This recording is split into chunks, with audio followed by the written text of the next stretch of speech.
अच्छा, कनाडा में लोगों ने जो सामान डिस्कार्ड करना होता है ना, उसको रोड साइड पे रख देते हैं। जिन लोगों को वो चाहिए होता है वो बगैर पूछे बगैर बताए लेकर जा सकते हैं। अक्सर इनमें बहुत अच्छी कंडीशन की चीज़ें होती हैं। न्यू कमर्स और स्टूडेंट्स जिनका बहुत ज़्यादा बजट नहीं होता है, वो इस तरह से ज़रूरत की चीज़ें इकट्ठी कर लेते हैं। बहुत सारे लोग क्या करते हैं कि पोश एरियाज में से सामान कलेक्ट करते हैं, क्योंकि वो निस्बतन ज़्यादा बेहतर क्वालिटी का होता है। उसको थोड़ा बहुत सेट करवा के उसको सेल कर देते हैं फेसबुक मार्केट प्लेस पर या कैरेट, और बहुत सारी इस तरह की एप्लीकेशन है जहाँ पर सेल हो जाता है। कल घर में सिर्फ मेरा ही रोज़ा था, हस्बैंड को तो इफ्तार दे के मैंने जॉब पर भेज दिया। नेक्स्ट डे के लिए चिकन कचौरियाँ तो मैं प्रिपेयर कर रही थी। उनमें से एक कचौरी मैंने फ्राई की कि चलो टेस्टिंग भी हो जाएगी, क्योंकि मैं बहुत सालों के बाद बना रही थी और कुछ भी खाने को दिल नहीं कर रहा था। तो बस इसी तरह से रोज़ा भी खुल गया, तो मैंने खजूर से रोज़ा खोला और पराठा बना लिया। पराठे के साथ अचार मैंने ले लिया। पहली कचौरी जो टेस्टिंग के लिए मैंने बनाई थी वो मुझे लगा कि बहुत अच्छी बनी है, फ्लेकी भी थी, टेस्ट भी अच्छा था, अंदर से फिलिंग भी बहुत अच्छी हुई थी, लेकिन बस थोड़ी सी कच्ची रह गई थी। उसकी वजह भी मुझे समझ आ गई थी, क्योंकि मैंने कम ऑयल में फ्राई की थी और इसको तकरीबन 15 से 20 मिनट चाहिए होते हैं फ्राई होने के लिए, तो इसको मैंने कुकिंग टाइम कम दिया था। लेकिन ये मेरी तसल्ली हो गई थी कि चलो अच्छी ही बनेगी कचौरियाँ।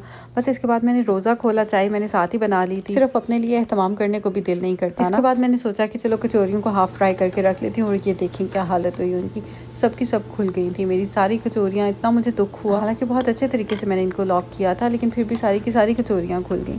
खैर, इनको निकाल के फिर मैंने लो हीट पे बेक कर लिया था। वो खाने के काबिल तो हो गई थी, बेक करने से एक्स्ट्रा ऑयल भी वापस निकल गया था।